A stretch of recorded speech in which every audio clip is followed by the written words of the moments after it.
Tradicija vraž na Slovenskem o coprnicah in vsem, kar je povezano z njim, je dolga več stoletij, če ne že tisočletji.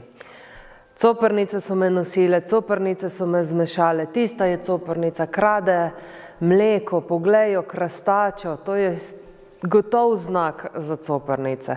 Mnogo je stvari, ki jih vemo oziroma mislimo, da vemo o čarovnicah. In ena izmed njih je, katero je njihovo prevozno sredstvo. Zdaj, če vas vprašam, s čim se prevažajo coprnice? Bi mogoče rekli z metlo?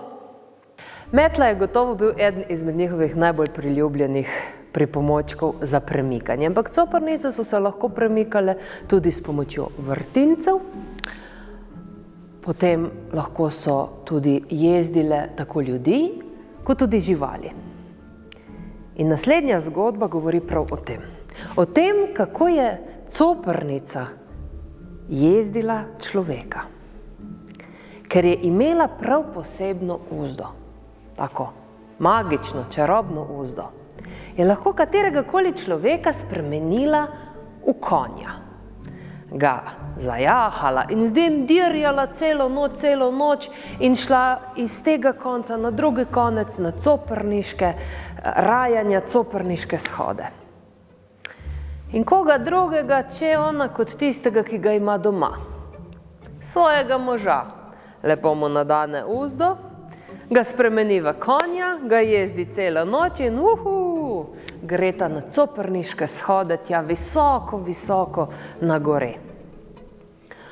Mož se vsako jutro zbudi čisto utrujen. Pa kaj se to z mano dogaja? Nič se ne spomnim od prejšnje noči, ampak jaz sem tako utrujen. Tako da ne bi nič spal. Kot da bi celo noč samo delal ali pa dirjal naokoli. To se dogaja noč za nočjo, mož je že čisto na koncu svojih moči.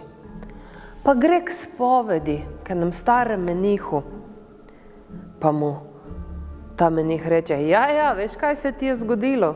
Coprnica te je dobila v svoje kremplje. Coprnica ima posebno uzdo. Ko bo naslednjič prilika, ji zgrabi to uzdo in jo nadeni njej. Prav, če ti tako rečeš.